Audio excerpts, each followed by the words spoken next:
저희 아이 생일이 있어서 선물을 했는데 아이가 너무 좋아하는 것이죠. 왜냐하면 본인이 필요했던 것 같습니다. 너무 간절히 원하던 거였나 봅니다. 이런 질문, 가장 원하는 선물이 무엇인가? 라는 질문에 대답은 다양할 것입니다. 아이마다 원하는 것이 다르고 선물에 드는 비용도 차이가 있습니다.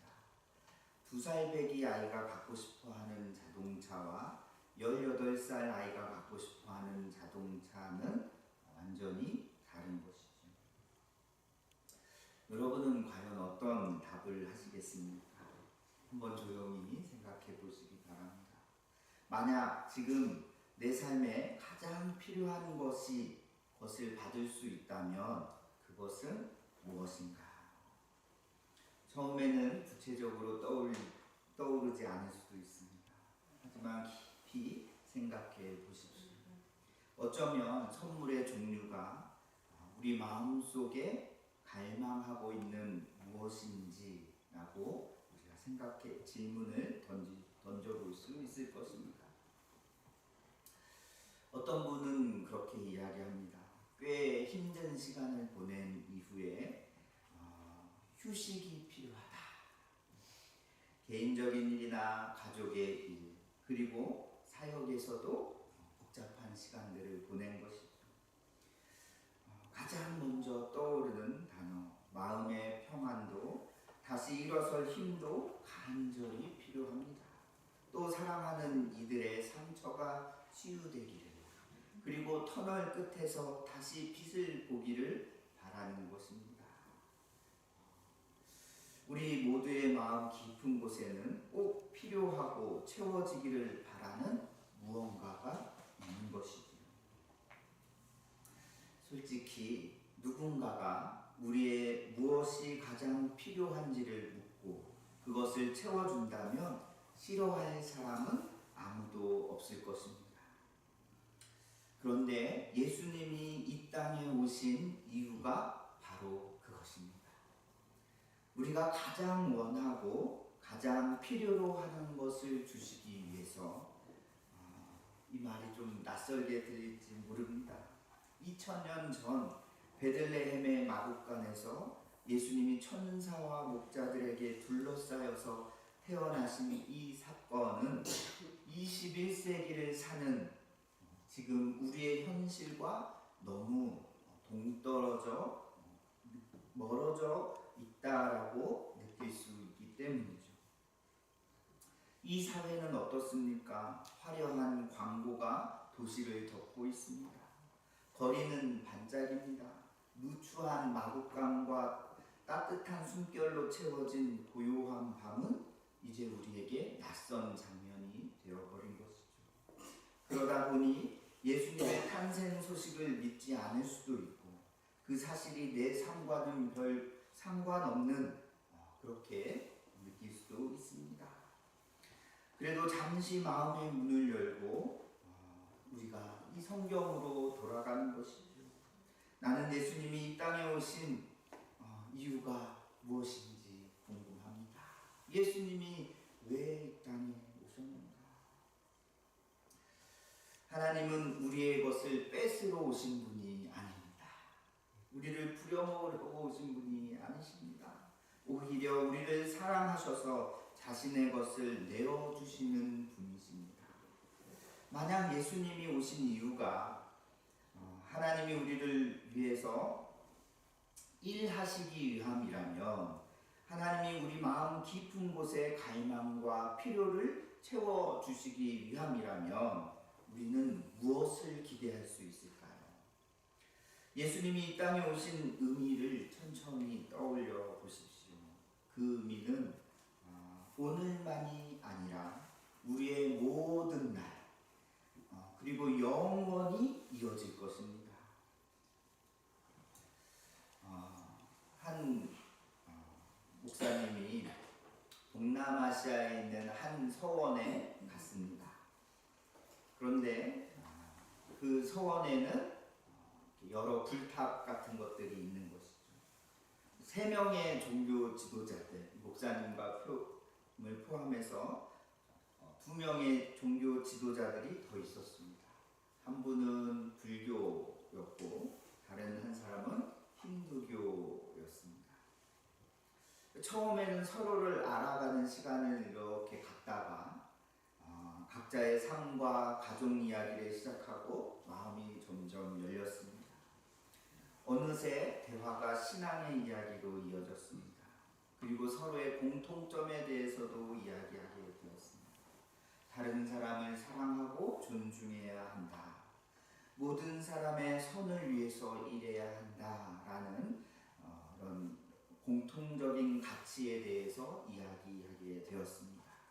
그러던 중 한 사람이 이런 얘기를 했습니다. 사소한 문제들에 대해서 견해가 다를 수 있지만 정말 중요한 문제에 있어서는 모든 종교가 결국 같은 답을 내놓게 됩니다. 그러면서 사람들이 그 세 명의 지도자들이 서로 고개를 끄덕이며 미소를 지은 것이죠. 근데 이 목사님이 조금 있다가 생각을 합니다. 두 분의 말씀을 들으니 하나님, 소위 신이라고 부르죠. 하나님이 산 꼭대기에 계시고 우리는 모두 그 아래에 서 있는 것 같네요. 제가 한 길로 산을 오르고 여러분이 다른 길로 오르더라도 결국은 같은 꼭대기에 도착한다는 말씀이군요.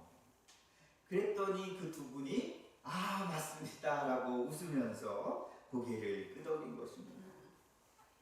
맞습니다. 제가 한 이야기를 정확히 이해하셨군요. 그리고 나서 이 목사님이 나중에 이야기를 합니다. 질문이 하나 있습니다. 만약 산 꼭대기에 계신 그 하나님이 우리가 있는 곳으로 내려오신다면 어떻게 하시겠습니까?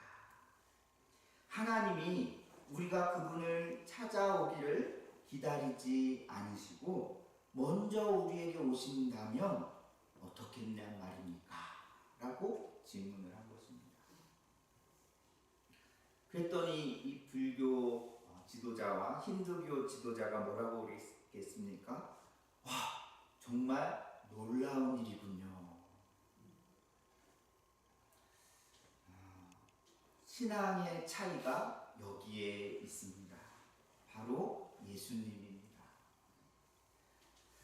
하나님이 우리와 함께 하시기 위해서 이 땅에 오셨다라는 것입니다. 이것이 복음의 핵심입니다. 우리가 산꼭대기로 올라가는 것이 아니라 하나님이신 예수님이 우리 가운데 내려오셨다는 것입니다. 우리는 매년 성탄절이 되면 캐롤을 부르고 선물을 주고받고 가족이나 친구들과 함께 식사를 하며 예수님이 이 땅에 오신 일을 기념합니다. 하지만 여기에는 그 모든 아름다운 전통보다 더 깊은 의미가 있습니다. 성탄절은 하나님이 우리 곁으로, 우리 삶 한가운데로 오신 날입니다. 조용하지만 혁명적인 날입니다. 하늘의 하나님이 사람의 몸을 입고 오셨다는 이 놀라운 선언은 세상의 질서를 뒤흔들 만큼 급진적이면서 한편으로는 무척이나 다정하고 따뜻한 날이 되는 것입니다. 요셉을 찾아간 천사는 바로 이 의미를 담아 예수님의 탄생을 알렸습니다. 그분이 임마누엘이라고 불리실 것이다. 이게 무슨 말입니까? 마태복음 1장 23절에 하나님이 우리와 함께 계시다 라는 의미입니다. 하나님은 저와 여러분과 우리와 함께 하시기 위해서 이 땅에 오셨습니다. 그럼 왜 예수님은 우리와 함께 하시기 위해서 이 땅에 오셨을까요? 성경은 이에 대해 수많은 이유를 말해줍니다.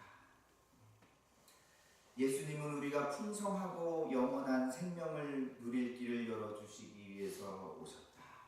요한복음 3장 16절. 예수님은 길 잃은 사람을 찾으시고 답을 찾지 못한 이들에게 길을 보여주시기 위해서 오셨다. 누가복음 19장 10절. 예수님은 어두운 세상을 비추시고 깨어진 관계를 회복시키기 위해 오셨다. 요한복음 12장 46절. 예수님은 죄를 없애고 죽음의 두려움에서 우리를 자유롭게 하시기 위해 오셨다. 수많은 이유들에 대해서 성경이 말씀하고 있습니다. 성경 곳곳에 예수님이 오신 이유가 나타나고 있습니다. 가득합니다. 그 중에서도 오늘 저와 여러분이 읽은 이 본문 말씀이 우리의 마음을 사로잡습니다. 이 말씀은 다른 모든 구절을 요약하면서도 동시에 우리를 한 단계 더 깊은 곳으로 이끌어 줍니다. 너무 놀라워서 만약 예수님이 직접 하신 말씀이 아니라면 도저히 믿기 힘든 충격적인 말씀입니다. 인자가 온 것은 섬김을 받으려 함이 아니라 도리어 섬기려 하고 자기 목숨을 많은 사람의 대속물로 주려 함이니라. 이 한 구절 안에는 예수님이 2000년 전 베들레헴에서 나신 이유 4가지가 고스란히 담겨 있습니다. 그리고 그 중에서도 예수님이 우리와 함께 하시기 위해서 오셨다는 이 첫 번째 이유를 선명하게 보여줍니다. 이 말씀에서 사용하신 단어들을 한번 보십시오. 인자가 온 것은 이라고 시작을 합니다. 인자가 온 것은 오셨다는 것입니다. 누가요? 인자가 오셨다는 겁니다. 여러분, 예수님만이 태어나기를 스스로 선택하신 분이라는 생각을 해보셨습니까? 역사상 그 누구도 자신이 세상에 올 시기를 결정한 사람은 아무도 없습니다. 내가 와야겠다, 내가 태어나야겠다라고 그 날을 정하는 사람은 아무도 없습니다. 그렇게 결심하지 않습니다. 왜 그렇죠? 당연한 일이죠. 우리 가운데 어느 누구도 잉태되기 전부터 존재한 이가 없기 때문이죠. 그러나 예수님은 달랐습니다. 이것이 성탄의 신비입니다. 예수님은 인자가 온 것은 이라고 말씀하십니다. 스스로 선택하셨습니다. 오시기로 선택하신 분입니다. 성경은 예수님을 하나님의 아들이라고 부릅니다. 하지만 이 표현은 자주 오해받습니다. 때로는 의도적으로 왜곡되기도 합니다. 예수님은 우리가 부모님의 자녀가 된 것과 같은 방식으로 하나님의 아들이 되신 것이 아닙니다. 하나님은 마리아와 요셉 부부관계를 통하여서 예수님을 낳으신 것이 아닙니다. 우리 부모님이 우리를 낳는 방식과는 전혀 다른 방식으로 예수님이 오셨습니다. 성경에서 아들이라는 단어는 단순히 부모에게 태어난 남자를 가리키는 말이 아닙니다. 그 안에는 본성, 또 정체성, 누군가 이런 다양하고 더 깊은 의미가 담겨 있습니다. 그래서 예수님을 인자라고 가리키는 인간의 아들이라고 하는 이 하나님의 아들이라는 호칭은 구체적으로는 예수님의 인간성과 예수님의 신성을 가지고 있는 것입니다. 예수님이 자신을 가리키며 인자라고 부를 때에는 그분의 존재가 우리와 같은 완전한 인간이심을 보여주는 것이죠. 또 예수님이 하나님의 아들이라고 불리실 때는 그분이 우리와는 다르게 완전한 하나님이시다라는 선포의 말씀이 됩니다. 이 두 호칭을 함께 놓고 보면 본질적으로는 어떤 점에서 예수님과 우리가 다른지 알 수 있는 것이죠. 그분은 바로 육신이 되신 하나님, 하늘의 하나님이 인간의 몸을 입고 우리 가운데 오신 분입니다. 예수님이 이 땅에 오시기로 스스로 결정하셨습니다. 그래서 탄생의 소식은, 성탄의 소식은 세상에서 가장 놀라운 소식입니다. 가장 놀라운 뉴스입니다. 성탄은 하나님이 우리에게서 멀리 떨어져 계신 분이 아니라 함께 계시는 놀랍고 위대한 선언입니다. 하나님은 악과 고통이 가득한 세상에서 우리가 겪는 상처와 아픔, 시련과 어려움으로부터 결코 멀리 계시지 않는 분이십니다. 오히려 하나님은 우리와 함께 하시기 위해서, 우리를 만나시기 위해서 우리가 있는 자리로 오셨습니다. 그리고 마침내 우리가 하나님과 함께 참된 생명을 누릴 수 있는 길이 열린 것이지. 그 길을 열어주시기 위해서 예수님이 이 땅에 오신 것입니다. 하나님이 우리를 찾아오신다는 진리는 기독교에만 있는 것입니다. 이 차이를 분명히 아는 것이 매우 중요합니다. 누가복음에서 계속해서 이야기하는 것이 이것입니다. 99마리를 두고 한 마리의 양을 어떻게 하십니까? 찾아가시는 예수님. 한 영혼을 찾아가시는 예수님입니다. 세상에는 모든 종교가 결국 한 곳으로 향한다라고 합니다. 신앙의 차이는 단지 겉모습의 차이일 뿐이라고 합니다. 사람들은 종종 앞에서 이야기한 이 동남아시아의 사원의 두 종교 지도자들처럼 하는 말을 비슷하게 하는 것이죠. 당신에게 가장 잘 맞는 종교를 선택하세요. 종교가 없어도 괜찮아요. 어차피 모든 길이 하나로 통하니까요. 이렇게 이야기합니다. 그러나 성탄은 그 말이 사실이 아님을 보여줍니다. 하나님이 우리와 함께 하시기 위해 이 세상에 오셨다라는 이 선언은 오직 기독교에만 들려오는 복된 소식입니다. 다른 어떤 종교도 하나님이 인간을 찾아 이 땅에 내려오셨다라고 말하지 않는 것이죠. 그것이 복음이 지닌 대담한 고백입니다. 한 번 더 생각해 보십시오. 왜 하나님은 우리와 함께 하시기 위해 이 땅에 오셨을까요? 너무나 당연한 이야기처럼 들리지만 가볍게 흘려보낼 수 없는 진리입니다.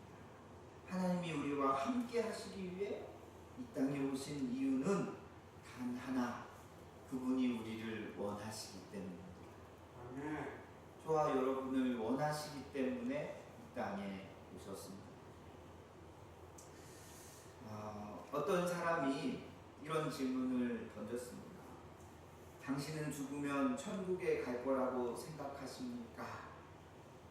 그 사람은 부유하고 매력적이고 성공한 사람이었습니다. 자기 자신에 대한 확신도 분명하였습니다. 그런데 친구가 이런 질문을 한 것이죠.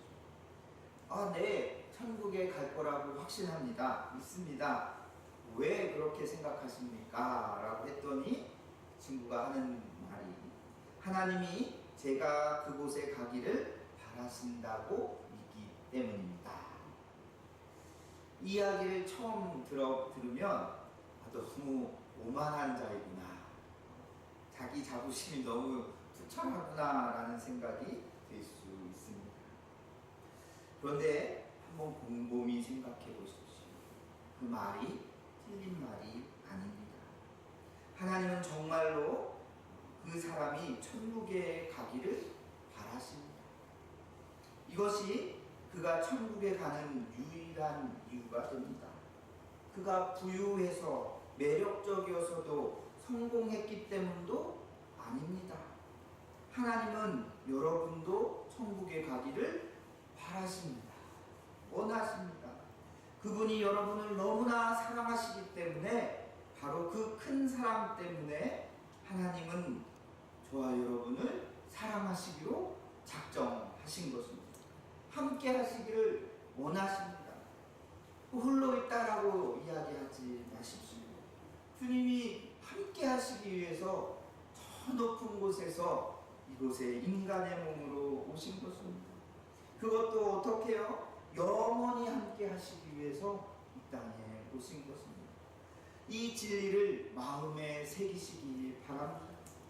하나님이 아기의 모습으로 이 땅에 오신 이유는 우리와 함께 하시기를 바라셨기 때문입니다.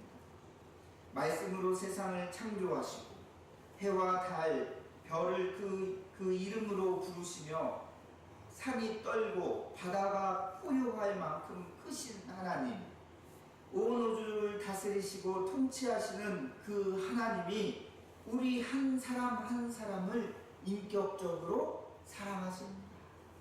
그것이 성탄의 의미입니다. 그분은 우리에게 가장 좋은 것이 무엇인지 아십니다.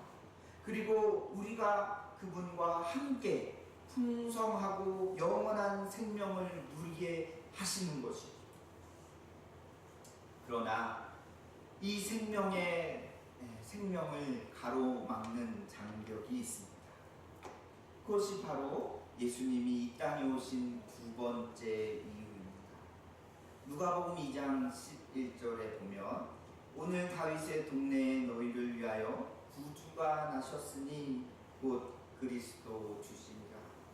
너희가 가서 강보에 쌓여 구유에 누워있는 아기를 보리니 이것이 너희에게 표적이니라 라고 나옵니다.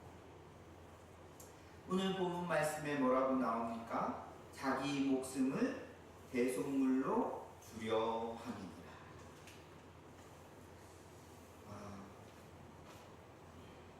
장례식에서 설교를 들은 적이 있습니다.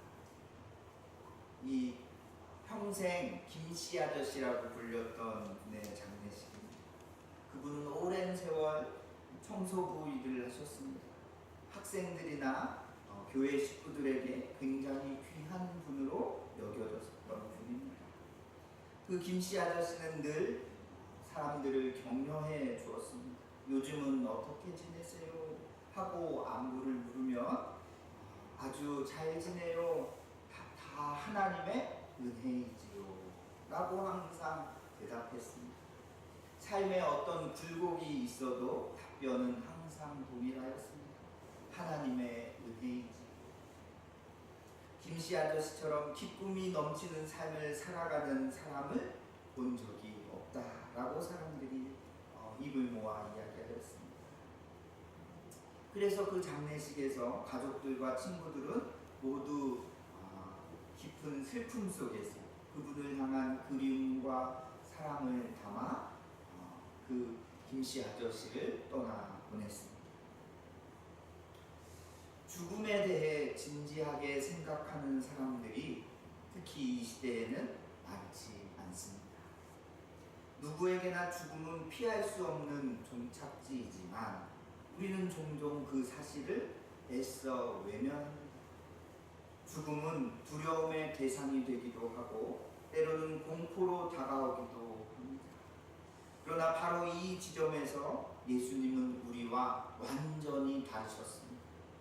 죽음이야말로 예수님이 이 땅에 오신 이유이기 때문입니다. 예수님은 말씀하셨습니다. 인자가 온 것은 자기 목숨을 주려 함이니라. 한마디로 죽으러 오셨다라고 말씀하십니다. 영어 표현을 쓰면 뭡니까? To be die. 죽기 위해서 오셨다. 이 말씀은 어찌 들으면 이상하게 들릴지 모릅니다.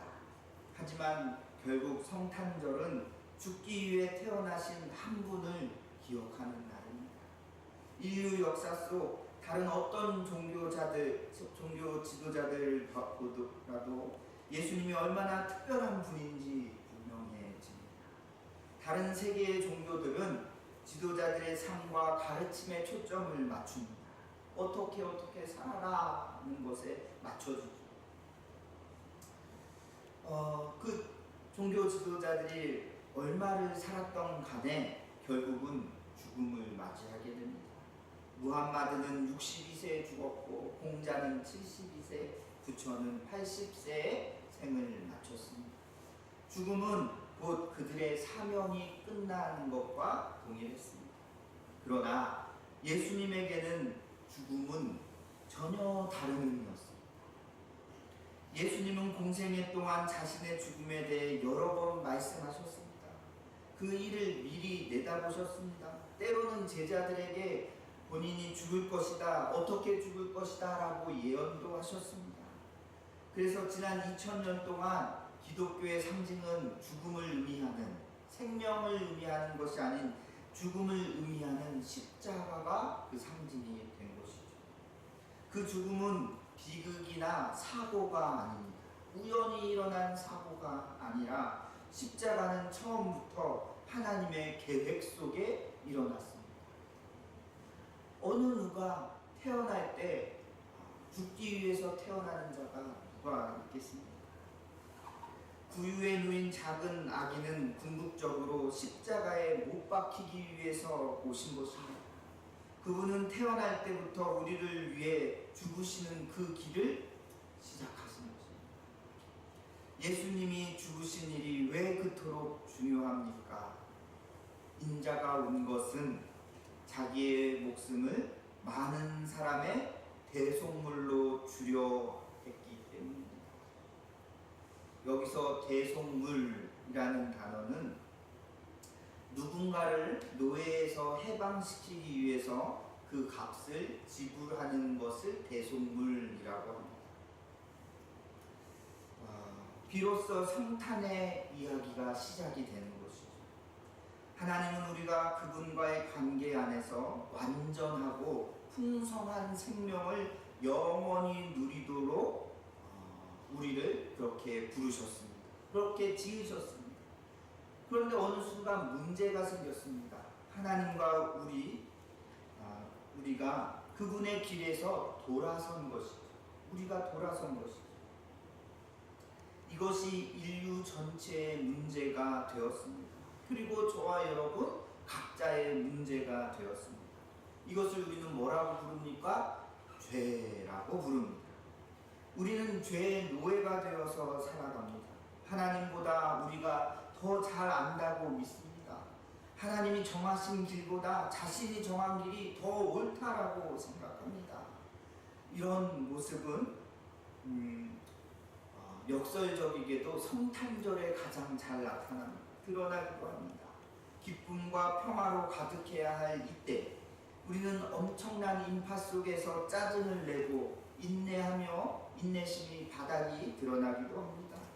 선물을 주고받고 아름다운 전통이 더 많이, 더 새롭게, 더 좋은 것을 원하는 끊임없는 소비 욕구로, 소비의 욕망으로 변질되어 버리는 것입니다. 뭘 해야 될까요? 다음 시간에 성탄절에 나눌 것입니다. 심지어 가족이나 친구들과 보내는 그 시간조차도 어떻게 보냅니까? 서운함과 상처와 용서하지 못한 마음과 오래된 갈등으로 그 시간이 얼룩져 버릴 때가 있습니다. 이런 문제는 우리 주변의 이야기만이 아닙니다. 세상 곳곳에서 들려오는 뉴스를 들어보십시오. 악의와 불의, 갈등과 전쟁으로 가득합니다. 세상이 고통과 상처로 가득한 이유는 단 하나입니다. 우리가 하나님에게 죄를 지어 그분과의 관계가 끊어졌기 때문입니다. 죽음 역시 단절의 결과입니다.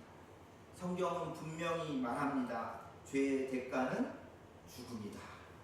만일 하나님으로부터 끊어진 채로 죽는다면 그것은 영원히 하나님과의 단절됨을 말합니다.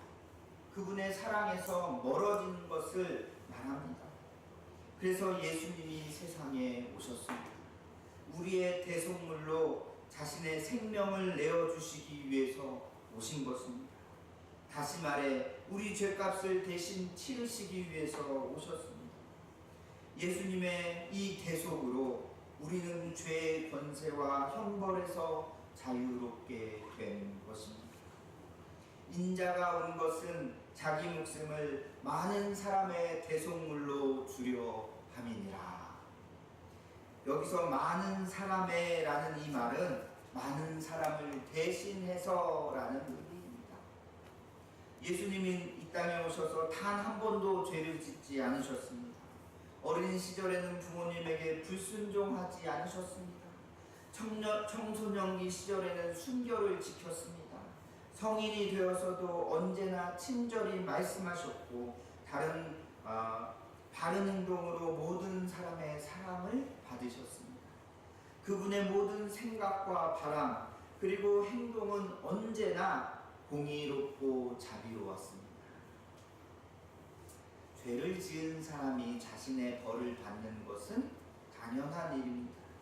그래서 모든 사람에게 죽음이 있는 것입니다. 하지만 예수님은 죄가 없으시기에 죽으실 이유도 없으셨습니다. 바로 그 죄 없으심으로 우리의 죄값을 대신 치르실 수 있는 자격이 있으신 것이죠. 세상 모든 사람이 하나님에게 죄를 지었다라는 말은 결국 우리 모두가 죽어 마땅한 다른 누군가의 죄값을 대신 치러줄 수 없는 존재라는 말입니다. 하지만 예수님은 다르셨습니다. 그분은 유일하게 그 일을 하실 수 있는 분이십니다. 그래서 예수님이 이 땅에 오신 것입니다. 우리를 대신해 죽으시기 위해서, 우리 대신 죄값을 완전히 치르시기 위해서 이 땅에 오신 것입니다. 예수님은 육신을 입으신 하나님이십니다. 인간의 몸을 입으셨기에 우리의 인간성에 온전히 참여하셨고, 동시에 하나님이시기에 신적 심판을 온전히 감당하실 수 있으신 것입니다. 오직 예수님만이 우리의 죄를 없앨 수 있는 분이십니다. 저도 때로는 어디 가서 이제 목사라는 저의 신분을 밝히면 사람들이 많은 질문들을 해옵니다. 어떤 목사님이 택시를 탔는데 목사라고 이야기를 했더니 그 택시 기사가 갑자기 와 정말요? 어떻게 이런 일이 있을 수 있을까 하면서 목사님 제가 꼭 드리고 싶은 이야기가 있습니다. 사실 저는 무슬림입니다. 예수님을 선지자로는 믿지만 육신을 입은 하나님이라고는 믿지 않았습니다. 하나님이 아기가 되신다고 생각하는 건 불경건한 일이라고 생각합니다. 그런데 며칠 전에 꿈을 꿨습니다. 조그만한 아기가 제 앞에 서서 어른처럼 또렷한 목소리로 저에게 말했습니다. 제 눈을 똑바로 바라보면서 하나님이 하실 수 있는 일을 의심하거나 가볍게 여기지 말라라고 이야기하더라는 것입니다. 이게 무슨 꿈인지 좀 설명을 해주실 수 있겠습니까? 이 목사님이 사실 저는 꿈을 해석하는 사람은 아닙니다. 하지만 그 꿈의 의미는 분명히 알고 있습니다. 하나님이 우리를 너무 사랑하셔서 우리가 상상조차 할 수 없는 일을 하셨습니다. 그분이 직접 이 세상에 오셔서 당신과 저와 같은 사람들의 죄를 대신 지시고 십자가에 죽으셨습니다. 라고 그 꿈을 설명해 주었습니다. 무슬림들은 예수님의 선지자됨은 믿지만 구세주로서 십자가의 죽음은 믿지 않습니다. 받아들이지 않습니다. 그런데 그런 자에게 예수님은 육신을 입으신 하나님이십니다. 그리고 그분이 십자가에서 죽으심으로 우리의 죄가 용서받았고 하나님과 관계가 회복될 수 있습니다. 회복될 길이 열렸습니다. 라고 말한 것입니다. 근데 놀랍게도 이 택시기사가 왕을 딱 맞은 거죠. 얼마 전에도 어느 분의 간증을 들었는데 그냥 선포하시고 근데 딱 내 마음을 때렸어요 라고 이야기하시고 그러더니 눈물을 막 운전을 하다가 말고 막 펑펑 울기 시작하는 거죠. 막 죄송합니다. 제가 지금 눈물을 멈출 수가 없습니다. 어찌할 바를 모르겠습니다. 그러니까 괜찮습니다. 우셔도 됩니다. 다만 앞에만 똑바로 보고 운전하십시오. 제가 드린 이 말씀을 믿으십니까? 예수님이 육신을 입으신 하나님이시며 당신을 너무 사랑하셔서 당신의 죄를 위해 죽으러 오셨다는 그 사실을. 그랬더니 그 택시기사가 믿습니다. 정말 이 세상에서 가장 놀라운 소식이네요. 저는 이 사실을 분명히 받아들입니다. 저와 여러분은 너무 오래된 이야기 같죠. 이 감격, 이 은혜를 경험한 것이 언제적인가. 그런데 이것이 얼마나 놀라운 사실입니다. 예수님이 우리를 위해 죽으셨다는 사실은 놀라운 기쁨의 소식입니다. 너무 믿기 어려울 만큼 놀라워서 잘 믿어지지 않는 것입니다. 근데 이것보다 더 놀라운 일이 있습니다. 예수님이 죽은 지 사흘 만에 무덤에서 살아나신 것입니다. 예수님은 세상 어느 누구도 살지 못한 완전한 삶을 살아내셨습니다. 그분은 우리가 짊어져야 할 죄값을 대신 치르시기 위해 죽으셨습니다. 그리고 다시 살아나심으로써 인간이 결코 이길 수 없었던 원수된 이 사망을 정복하신 것입니다. 예수님은 지금도 살아계십니다. 그분이 우리를 위해 이 모든 일을 행하셨습니다. 캐나다의 과학자 하디라는 사람이 이런 이야기를 했습니다. 내가 살펴보니 부처는 죽어서 무덤에 있고 공자도 죽어서 무덤에 있으며 무함마드도 죽어서 무덤에 있더라. 하지만 예수님은 무덤에 없더라. 죽음을 정복한 분이 계시는구나. 그분이 나에게도 그렇게 하실 수 있을까?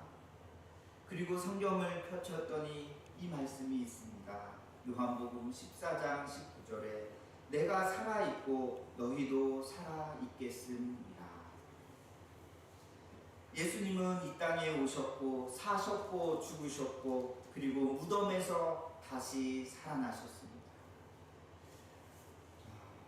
여러분이 누구인지 지금까지 어떻게 살아왔는지는 중요하지 않습니다. 그저 죄에서 돌이켜 예수님을 믿고 그분에게 여러분의 삶을 온전히 맡기기만 하면 되는 것입니다. 그때 여러분은 모든 잘못을 용서받고 하나님과의 관계가 영원히 회복되는 것입니다. 내가 뭘 하고 안 하고 지금까지 어떻게 살아왔느냐가 또 우리를 보시는 것이 아니라 너의 존재가 누구인가를 보시는 것입니다. 성경에서 가장 잘 알려진 구절 요한복음 3장 16절 하나님이 세상을 이처럼 사랑하사 독생자를 주셨으니 이는 그를 믿는 자마다 멸망하지 않고 영생을 얻게 하려 하십니다. 아멘. 아멘. 이 말씀이 저와 여러분의 가슴속에 있기를 원합니다. 아멘.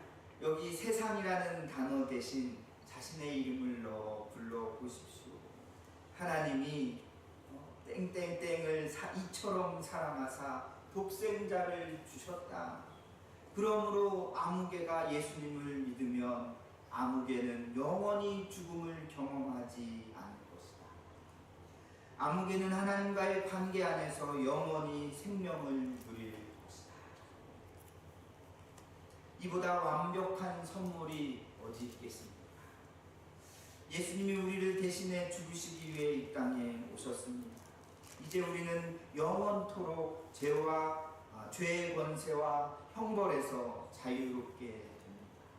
앞에서 언급했던 김씨 아저씨처럼 김씨 아저씨도 우리와 다른 사람이 아닙니다. 똑같은 삶을 살았을 것입니다. 몸이 지치고 마음이 무겁고 사람들의 관계가 버겁게 느껴질 때도 있었을 것입니다. 죄로 물든 이 세상에서 모든 어려움이 완전히 사라지지 않을 것이라는 것도 알았을 것입니다. 그럼에도 그 마음에 한 가지 확신이 있습니다. 예수님이 그에게 꼭 필요한 것을 채워주시러 오셨다는 믿음입니다. 그것이 무엇입니까? 용서와 회복입니다. 하나님과의 관계가 회복되고 그분 안에서 새로운 삶이 시작되는 것입니다. 어떤 일을 겪든지 심지어 죽음 앞에서도 두려워하지 않습니다. 결국 하나님 안에서 자신이 바라던 모든 것을 완전히 누리게 되리라는 것을 믿는 것입니다. 영원토록 죄와 그 모든 영향력에서 자유로워진 그 역사가 저와 여러분에게 임한 것입니다. 예수님의 오심은 참으로 아름다운 소식입니다. 아들을